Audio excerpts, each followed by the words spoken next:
Hey, bienvenue dans ton Yann et Frank. Aujourd'hui, une invitée, Muriel Chatelier.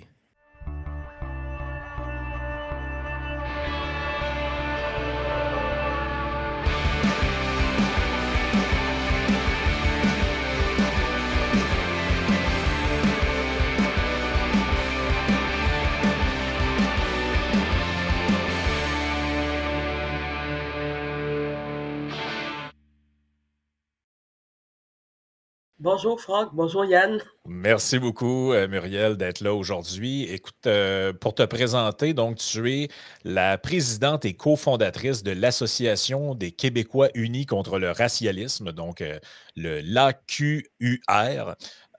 Première question que j'ai envie de te poser, c'est pas un mot qu'on voit utilisé souvent dans l'espace public, racialisme. Comment tu définis ce terme-là et pourquoi vous n'avez pas utilisé le mot raciste, par exemple? Je pense parce que je sais que c'est important, mais je te laisse expliquer l'usage de ce mot-là puis pourquoi vous voulez amener ce concept-là dans la discussion là, publique. Le racialisme, pour moi, c'est la segmentation de la société sur une base raciale.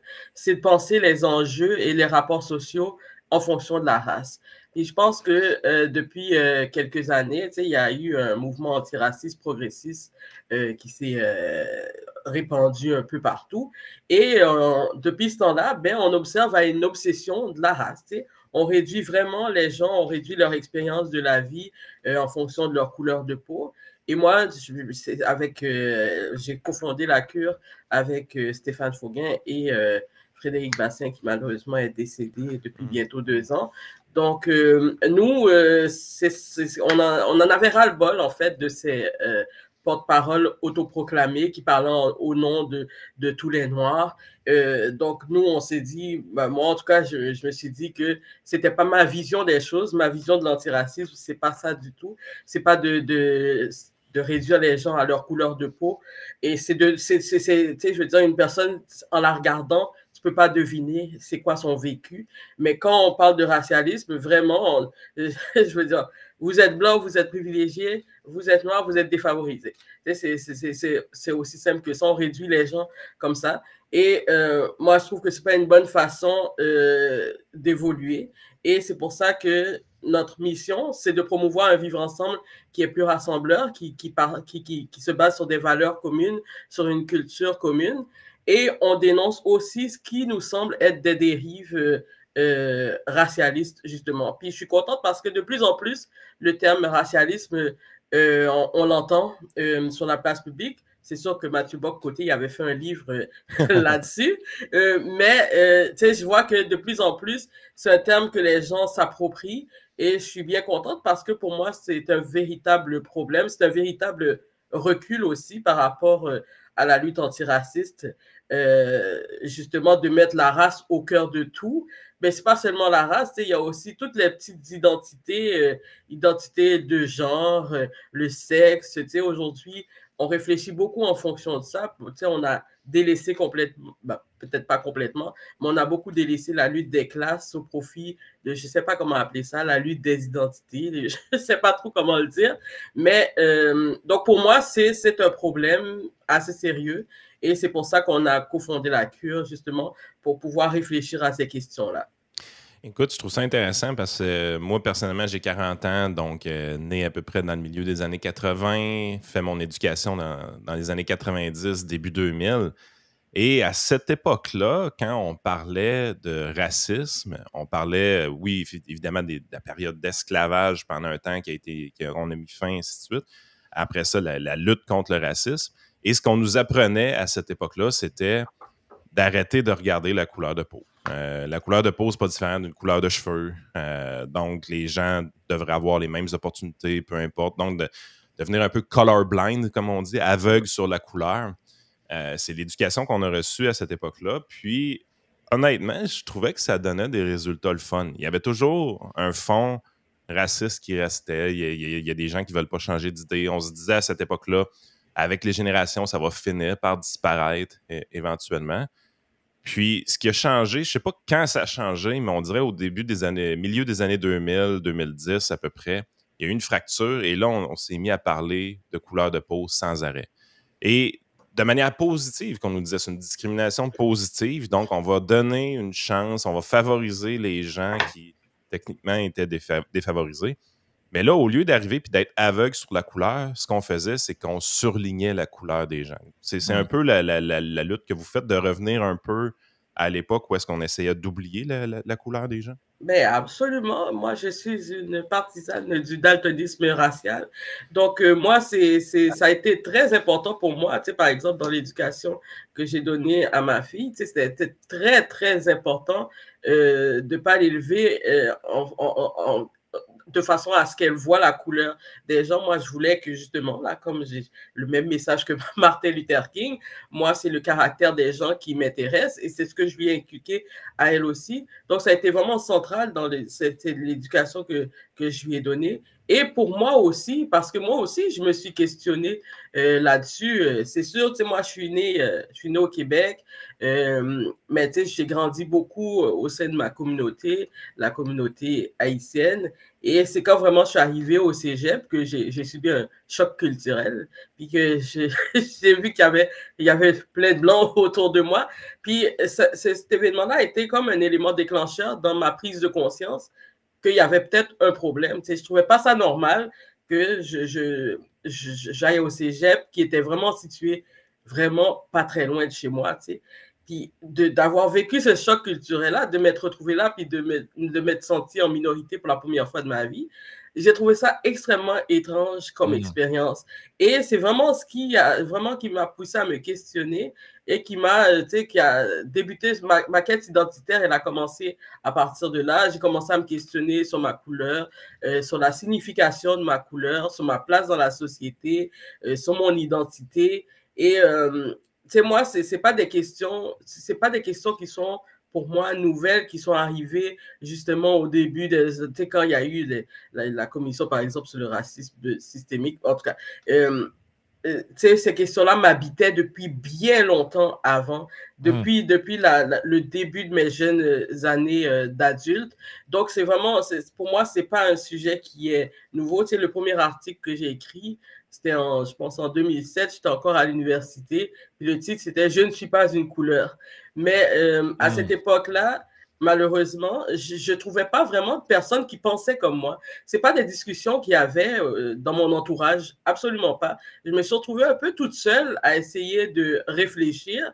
Et puis, je me souviens encore, il y avait un texte que Boubacar Diouf avait écrit, je pense quelque part comme 2015. C'était la première fois au Québec que je lisais quelque chose qui venait me rejoindre. Puis son texte, c'était « Je n'aime pas la fraternité raciale ».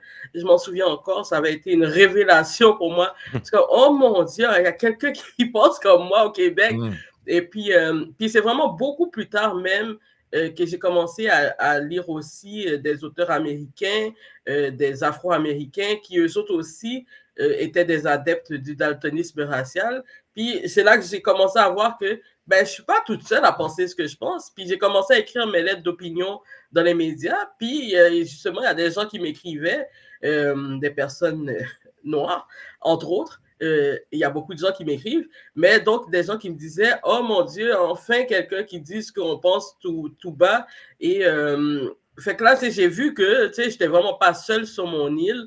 Puis c'est vraiment important pour moi d'amener un contre-discours dans l'espace public parce que tout le monde ne pense pas de la même façon. Donc, ces gens-là ont eu une tribune pendant des années et moi, j'étais totalement en désaccord avec leurs revendications, avec leur façon de penser l'antiracisme, justement, de faire des choses comme des safe space, de faire des pièces de théâtre pour noirs seulement, des graduations pour noirs seulement. Moi, je m'identifiais absolument pas à ce mouvement, puis je tenais à le dire sur la place publique parce que je trouvais que le discours était tellement, le débat était tellement polarisé. On entendait un seul côté de la médaille, puis pour moi, c'était absolument primordial d'amener un autre discours sur la place publique. Ben parce que ce que tu dis depuis tout à l'heure, c'est important. C'est en gros, si on se ramène au point de départ qui était le racialisme, ça s'oppose à une autre vision. En fait, il y a deux visions qui rentrent en contact. C'est l'universalisme, l'humanisme versus le racialisme. Le racialisme, c'est tout le monde est enfermé dans sa petite catégorie. Donc, vous êtes blanc, vous êtes noir, vous êtes asiatique, peu importe. Et l'universalisme, l'humanisme, c'est ce qui a donné la Déclaration universelle des droits de l'homme. Nul ne peut être jugé en fonction de sa couleur, de son orientation. Donc, l'humanité est une et indivisible. Tout le monde est un être humain à part entière. Ce à quoi on était éduqué, comme Yann disait, moi aussi, j'ai 35 ans, c'était l'éducation que j'ai reçue. Puis à un moment donné, en fait, on s'est fait expliquer que penser comme ça, c'était en fait d'être raciste. Là. Parce qu'ils disent, ouais, mais vous refusez de me reconnaître comme noir. Ben, c'est pas que je refuse de te reconnaître comme noir, c'est que, dans le fond, j'assume que tu es un être humain au même titre que moi. Oui, mais tu me reconnais. Donc, il y a eu tout ce clash-là. Et tu en as parlé dans plusieurs articles de ça, mais une intervention que tu as faite directement reliée à ça, que j'ai trouvé intéressante, je pense que c'était avec Benoît Dutrisac, tu disais il faut sortir du mythe que les Noirs sont tous pareils, finalement. Parce que le présupposé que plusieurs personnes ont quand ils parlent de ça, et c'est même dans les documents du gouvernement fédéral et même du gouvernement québécois, là, on parle des personnes noires. Et toi, ce que tu disais, je vais peut-être te laisser reprendre ton exemple, mais tu disais, en gros, j'ai plus de points en commun avec une mère monoparentale blanche qui vit sur la Côte-Nord que Dominique Anglade, par exemple, qui est une multimillionnaire, qui traîne dans tous les grands milieux politiques. On n'a rien en commun, finalement. Là. Ben, c'est exactement ça. Aujourd'hui, vraiment, on est rendu dans une essentialisation qui me dépasse totalement. C'est vraiment, on définit l'identité des gens en fonction de leur couleur de peau. Ça me dépasse totalement. Qu'on parle, par exemple, de privilèges blancs, tu sais, je veux dire, qu'est-ce que j'en sais, moi, ce que la personne à côté de moi, elle a vécu? J'en ai absolument aucune idée. Je sais pas c'est quoi son parcours. Je sais pas c'est quoi, est-ce qu'elle vient d'une famille qui est riche? Est-ce qu'elle vient d'une famille qui est pauvre? Qu'est-ce que j'en sais? Donc, de réduire cette personne-là, de dire, ah, ben, parce que tu es blanc, tu sais, t'as pas vécu de racisme, donc tu es un privilégié. Ben moi, je trouve que c'est des discours. Ben, premièrement, tu sais, je trouve que ça nuit à la cohésion sociale d'avoir ce genre de discours. Et tu sais, moi, l'idée aussi de présenter toujours les personnes noires comme défavorisées, moi, j'accepte pas cette idée. Tu sais. Moi, personnellement, je me trouve extrêmement privilégiée. Tu sais, je suis née au Québec, j'ai tellement d'opportunités. Puis, évidemment que le racisme existe. Mais moi, ce que je dis, c'est que ça ne peut pas t'empêcher d'atteindre tes buts. Tu sais, ça peut peut-être, comme je dis, s'il y a une porte qui t'est fermée à cause de racisme, mais il y en a 10 qui sont ouvertes. Moi, c'est ma vision de la société. Donc, moi, j'ai jamais dit, il y a des gens qui prétendent que je dis que le racisme n'existe pas. C'est tout à fait faux. Moi, j'en ai vécu aussi. Puis, parce qu'une expérience en particulier où vraiment, c'était un patron d'entreprise qui m'avait prise en grippe soudainement. Il m'avait découverte parce que tout le monde m'appréciait. Puis bon, bref, c'est toute une histoire. Mais cette personne-là, elle a fait en sorte que je quitte mon travail plus tôt que prévu. Elle a mis fin à mon contrat plus tôt que prévu. La personne des ressources humaines était très embarrassée de me dire « Oh Muriel, je suis vraiment désolée, mais Gilles, il veut que tu t'en ailles. » Puis, cette expérience-là, ben, ce monsieur raciste, je veux dire, c'était le seul monsieur raciste dans toute l'entreprise. Tout le monde, j'avais des bons rapports avec tout le monde. Et moi, c'est ce que j'ai gardé de cette expérience-là. Puis encore aujourd'hui, je suis amie avec mes collègues, mes anciens collègues. Donc, oui, je l'ai vécu, mais je veux dire, ça ne définit pas mon expérience entière, non seulement au Québec, mais dans cette entreprise-là en particulier. Puis c'est ça mon message. Puis en fait, on a l'impression que le discours raciste, a raison, a toujours existé. On pensait, par contre, il y a quelques années, que ça tendait à disparaître parce que les gens se taisaient. Les gens qui avaient des opinions racistes essayaient de se les garder pour eux, puis c'était comme vraiment mal vu en société. Par contre, à force de parler d'identité à tour de bras dans les médias sans arrêt, à force d'avoir des concours gouvernementaux pour privilégier les emplois vers certaines communautés, autant noirs qu'autochtones que minorités visibles, on dirait que ça l'a déconfiné, ces gens-là. On dirait que les gens qui avaient des opinions racistes maintenant se sentent plus à l'aise de les exprimer parce qu'ils pensent dans leur tête faire contrepoids à l'autre extrême on devrait privilégier, on devrait réparer les erreurs du passé, favoriser les gens qui ont été victimes d'erreurs du passé, même si ça fait 100 ans ou 150 ans ou peu importe. Puis on a même vu des backlash de ça. Je veux dire, la communauté asiatique, par exemple, dans les universités américaines, a vu ses quotas diminuer de son côté parce qu'eux autres, ils n'avaient pas besoin d'être aidés. C'était pas des victimes suffisamment, selon certains. Fait que là, t'es dans ce genre de mentalité-là, mais on dirait que la lutte au racialisme, ou en tout cas ce nouveau concept-là qui arrive au milieu des années 2000-2010, a fait en sorte que j'ai l'impression que ça a eu l'effet inverse. Ça a ravivé un discours raciste également. Le discours racialiste? Ben, pas racialiste, mais antiraciste plutôt. OK. Ça a ravivé le discours raciste de son côté. Ben moi, je trouve aussi, parce que moi, en tout cas, depuis que je suis comme si je suis ici, j'ai jamais vu autant de divisions par rapport à la question raciale. Tu sais, pour moi, c'est vraiment du jamais vu. Et j'ai été vraiment surprise, comme beaucoup de gens, quand les militants antiracistes ont pris la parole sur la place publique. J'étais vraiment surprise. Je me disais, non, on vit-tu dans le même Québec, nous autres? C'est très étrange, hein, parce que moi, ça, c'est pas le Québec que je connais, tu sais. Puis c'est pas comme si moi, je venais d'un quartier favorisé. Moi, j'ai grandi dans le ghetto, tu sais. J'ai grandi à Saint-Michel. Donc, tu sais, je veux dire, je connais mes affaires, tu sais. Je suis vraiment pas une privilégiée. Donc, quand j'ai entendu ces discours-là, j'étais vraiment surprise. Puis je me souviens d'une conversation avec une de mes coiffeuses. Elle m'a dit, mais Muriel, c'est qui ces gens-là qui parlent en notre nom? C'est qui? C'est comme, qu'est-ce qui se passe, Muriel?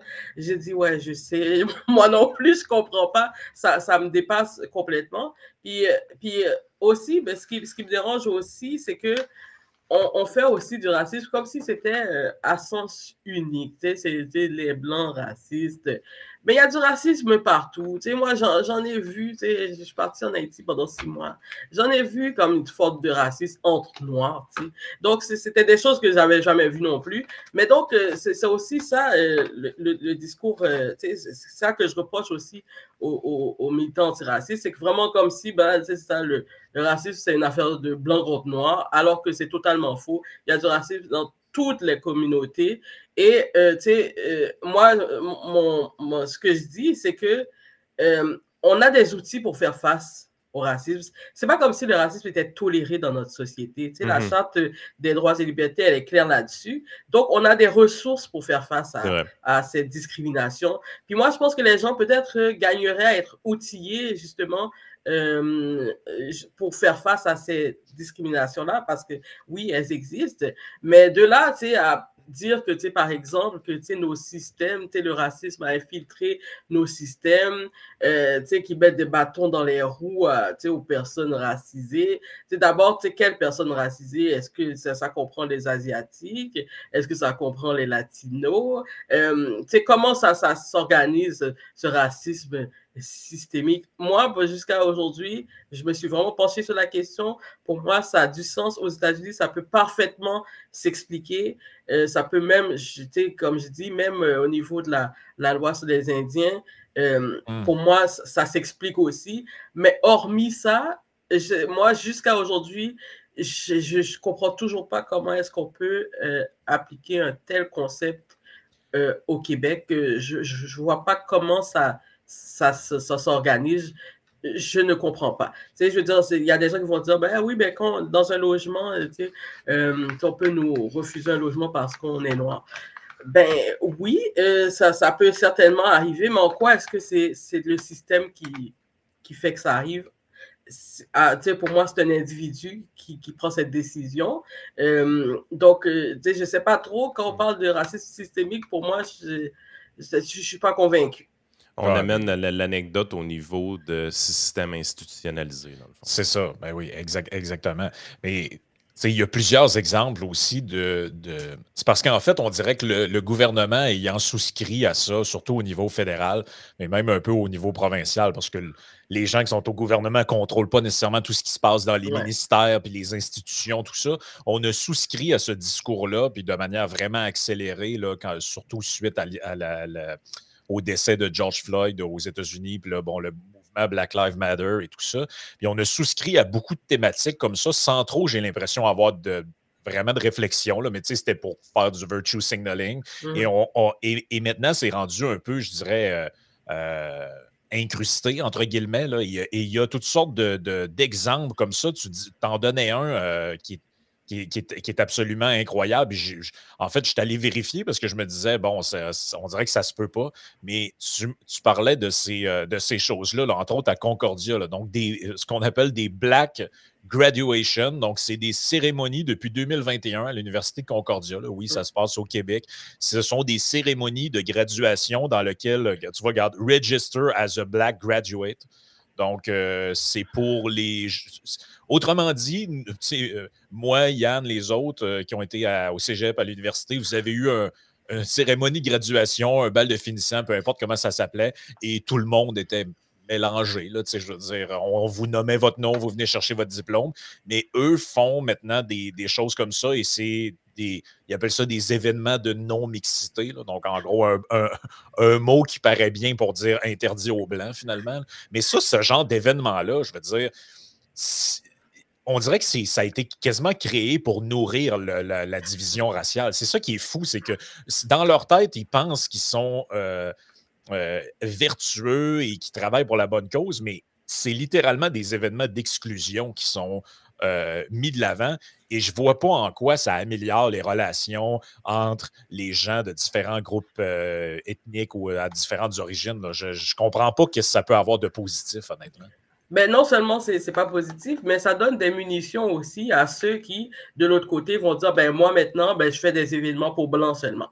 Donc, tu sais, c'est ça qui arrive maintenant. Ouais. Puis, tu sais, je l'ai déjà vu, là, tu sais, quelqu'un qui, je pense, qui faisait une garderie, puis qui disait, moi, je vais prendre juste des enfants blancs. Tu sais, donc, c'est ça le problème avec, tu sais, l'extrême attire l'extrême.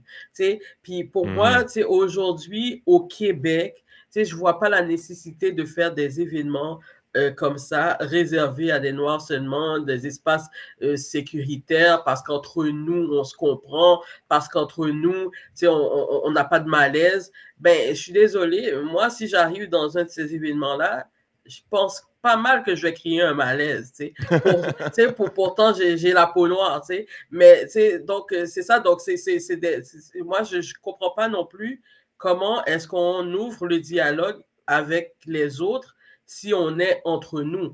C'est un entre-soi comme ça, pour moi, c'est des choses inconcevables. Puis, ce qui me désole, c'est que c'est répandu un peu partout. C'est même dans certaines entreprises. Il y a des groupes basés sur la race, sur le sexe.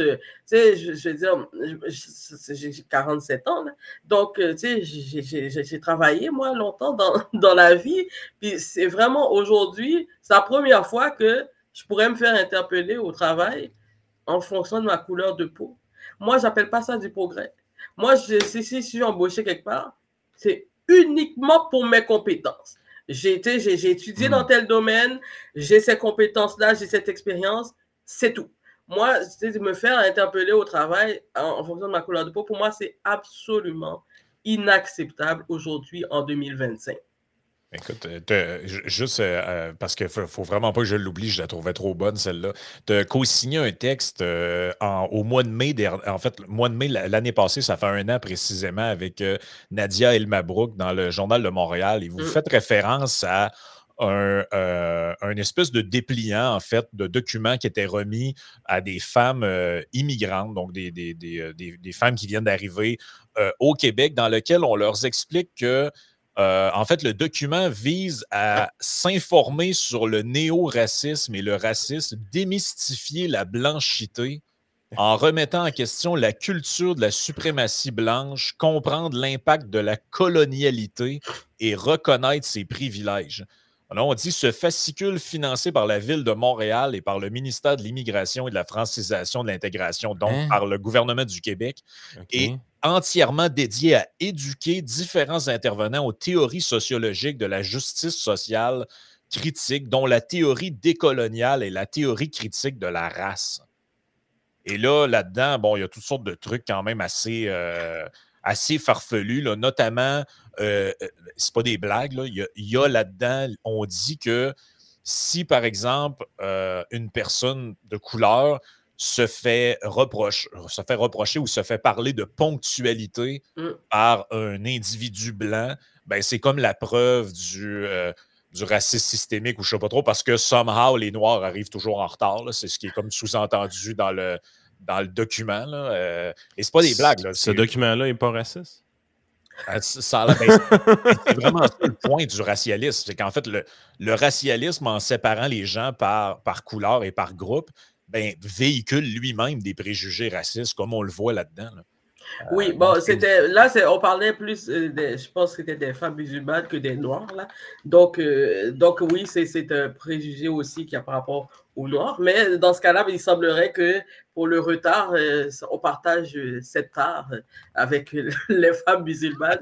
C'est vraiment, c'est n'importe quoi, puis c'est ça le problème avec ce genre d'approche, c'est que vraiment, c'est déjà négatif à la base. On dit déjà, tu viens d'arriver, on te dit, tu vas faire face à du racisme, à de la discrimination. Je veux dire, c'est quelle façon d'accueillir des gens, ça, de vrai, je veux dire, on parle absolument pas dans ça de la culture québécoise, c'est ça, de nos mœurs, de nos valeurs, l'égalité homme-femme, la laïcité, on parle pas la langue française, on parle absolument pas de nous, en fait.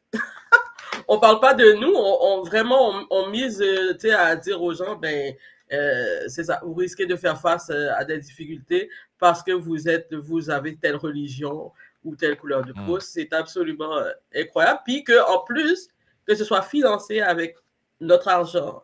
Moi, ça me dépasse. Puis c'est là que je me dis... On est deux.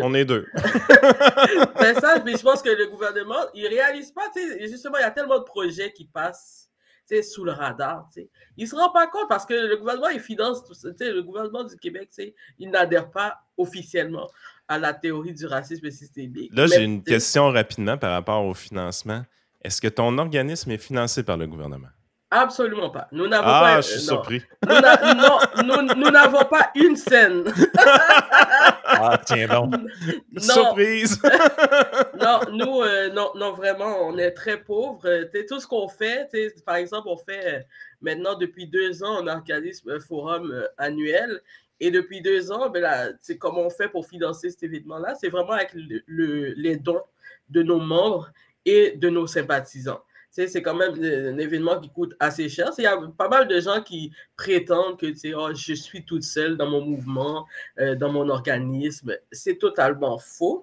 Déjà, la photo du comité organisateur est assez parlante en elle-même, celle qu'on prend annuellement, qu'on peut retrouver sur notre site.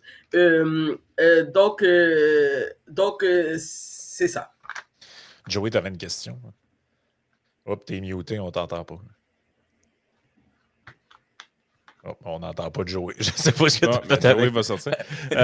Écoute, Muriel, pendant que je parle, je vais mettre ton organisme à l'écran, évidemment. Je me doute que faire un don ici, les gens peuvent vous supporter sur la plateforme Zephy. Donc, si vous voulez aider l'organisme de Muriel, qui est l'Association des Québécois unis contre le racialisme ACUR, on vous invite à visiter leur site, évidemment, et de faire un don pour supporter un organisme qui, lui, ne recevra pas de subvention du gouvernement. Joey, ton son est-tu arrangé? Ouais, c'est Restream qui décide de jouer un tour ce matin en réinitialisant mes paramètres. Ouais, en fait, ma question, Mme Châtelier, c'est est-ce que vous trouvez que tranquillement, mais sûrement, on voit un genre de retour du balancier tranquillement par rapport à justement cette culture du racialisme-là?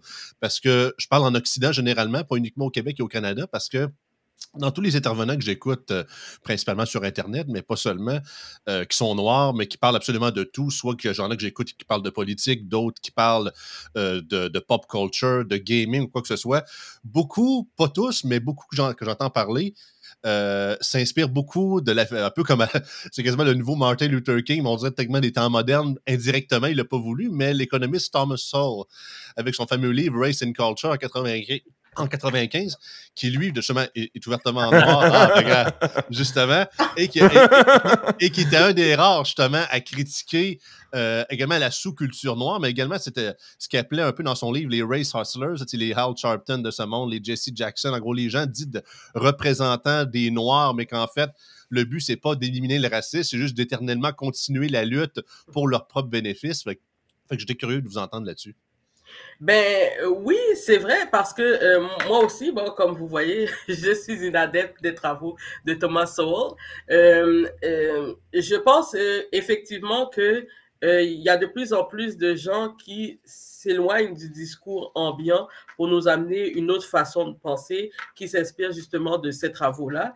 Et ben, c'est effectivement, je trouve qu'il y a un retour du balancier et je suis très contente de ça. Surtout aux États-Unis, on le voit quand même beaucoup. Ces gens-là, malgré le fait que oui, il y a un retour du balancier, ils font face quand même à beaucoup de résistance parce que je veux dire, quand on amène des idées qui sont un peu nouvelles, ça, les gens sont toujours un peu réfractaires à ces idées-là. Mais de plus en plus, les gens prennent la parole par rapport à toutes ces idéologies-là qui, en fait, je pense, nous nuisent en bout de ligne, nuisent aux personnes qui sont censées, mais que ces idées-là sont censées aider, c'est censé nous aider à progresser, mais je suis contente vraiment aujourd'hui de voir que de plus en plus de voix s'élèvent. Tu sais, aux États-Unis, ils ont créé un mouvement là de Free Black Thought, donc où justement il y a plusieurs Noirs qui se sont réunis pour justement libérer leurs paroles, pour amener un autre discours dans l'espace public. D'ailleurs, c'est à ce moment-là que moi, je me suis beaucoup questionné sur le racisme systémique et essayer de comprendre ce concept-là. Puis, c'est là que j'ai réalisé qu'il y avait des Afro-Américains qui étaient totalement contre, qui n'adhéraient pas du tout à ce concept-là. J'étais très surprise parce que pour moi, vraiment, ça peut se défendre dans un contexte américain, ce concept-là. Mais de voir qu'il y avait des Afro-Américains, des intellectuels, mais aussi des personnes qui ne venaient pas nécessairement de milieux favorisés, donc des personnes comme moi, qui s'opposaient à ce concept-là, ben, j'ai trouvé ça fascinant parce qu'on nous a présenté ce concept-là comme si c'était une vérité absolue, tout le monde y adhère, ça fait consensus, alors que c'est totalement faux. Donc, moi, je me réjouis vraiment, effectivement, de voir qu'il y a un retour du balancier enfin. Puis j'espère qu'au Québec aussi, on entendra de plus en plus de voix comme la mienne, comme celle de ceux qui sont avec moi dans mon organisme, parce qu'il faut absolument entendre ces contre-discours-là. Moi, la question qui me trottait dans la tête depuis tantôt, c'est qu'on a parlé beaucoup avec Germinal Gévan, qui est un économiste qui provient de la Côte d'Ivoire, qui évolue présentement dans la région de Chicago. Et on avait fait un podcast dans le trio économique avec lui sur justement la culture raciale, les Noirs, et ainsi de suite. Puis à un moment donné, il m'avait frappé d'un tableau, je n'avais jamais réalisé ça. Il dit les Afro-Américains, donc ceux qui sont réellement nés aux États-Unis, il y a une culture un peu victimaire. Puis on dit souvent que leur revenu par habitant est plus faible, et ainsi de suite. Mais ce qu'on oublie, c'est que la plupart des communautés qui viennent de l'extérieur, donc les immigrants de couleur noire, réussissent quand même vraiment bien aux États-Unis. Il dit c'est là qu'on voit que c'est vraiment pas une question de couleur de peau, mais plus de culture ou de société un peu. Parce qu'il prenait des immigrants du Cameroun, des immigrants de l'Afrique, autrement dit, puis il regardait les revenus moyens de ces gens-là, ils étaient quand même relativement élevés par rapport à la communauté afro-américaine. Fait qu'il dit, moi, personnellement, j'ai jamais senti que c'était un frein, ma couleur de peau. Au contraire. Par contre, ce qui pouvait être un frein, c'est la culture de la victime. Ça peut être un grand frein. Là. Ben oui, puis ce qui me dérange aussi dans ces discours, c'est ça, c'est qu'on évacue toute responsabilité personnelle par rapport à ton parcours. C'est comme si vraiment c'était un système qui décidait de la direction qu'on prenait et vraiment qu'il n'y a aucune responsabilité individuelle. Ben, pour moi, ça, c'est pas réaliste de concevoir le monde comme ça, de concevoir les expériences comme ça. Puis là, j'avais une petite citation que j'ai trouvée ce week-end en plus. Je suis tombée là-dessus vraiment par hasard, là, d'un humoriste français qui s'appelle Francis Eboué. Puis là, lui, il parlait de racisme, là, puis il dit que son père lui a dit, le racisme, c'est un rapport de force. Puis si tu es suffisamment fort, si tu es suffisamment assis, si tu as les ressources, ben le racisme, il s'écrase. Puis moi, ben, tu sais, ça m'a vraiment rejoint cette façon de penser. Moi aussi, je pense vraiment que sais, je veux dire, c'est difficile à dire parce que c'est très philosophique. Là, on est dans la philosophie, puis c'est difficile parce qu'on est dans un débat. Si on parle de surreprésentation, c'est toujours avec des statistiques. Mais, tu sais, d'un point de vue moral, philosophique, moi, je crois fortement que chaque personne est responsable de son destin et qu'elle est capable, justement, je veux dire, il n'y a rien pour moi au Québec qui peut vraiment t'empêcher d'accomplir ce que tu as à accomplir. Pour moi, je veux dire, c'est pas la réalité, ça. Donc c'est ça. Écoute, c'est vraiment intéressant, Muriel Châtelier, de l'Association des Québécois unis contre le racialisme. On invite les gens à aller voir votre association, d'y adhérer s'ils se sentent interpellés par ça, de faire des dons. Ils peuvent vous rejoindre à info@acure.org, donc AQUR.org. Et sinon sur votre site web, donc acure.org. Et peut-être je te laisse le mot de la fin. Si tu as un événement ou quelque chose que les gens que tu invites les gens à suivre, ta page Facebook, ton compte X, peu importe ce dont tu voudrais faire la promotion. Ben moi, je suis surtout sur Facebook. C'est là que je raconte justement tout ce que je fais. Tu sais, comme par exemple, là, je commence à donner des conférences dans des cégeps. Donc, moi, j'invite les gens à me suivre. Puis surtout, c'est ça, on a besoin de bras aussi. Donc, s'il y a des gens qui veulent se joindre à notre mouvement, ben, qu'ils n'hésitent pas à nous écrire. Nous, ça va nous faire plaisir. Donc, c'est ça. Donc, j'invite vraiment les gens à nous contacter. Puis, à devenir membre, pour le moment, c'est gratuit.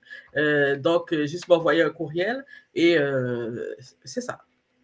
Mais merci beaucoup d'avoir été avec nous, puis au plaisir de se reparler très bientôt. Nous, on va poursuivre avec les membres abonnés à notre Patreon dans quelques instants. Merci, Muriel. Merci à vous de m'avoir reçu. Merci. Au revoir. Au revoir.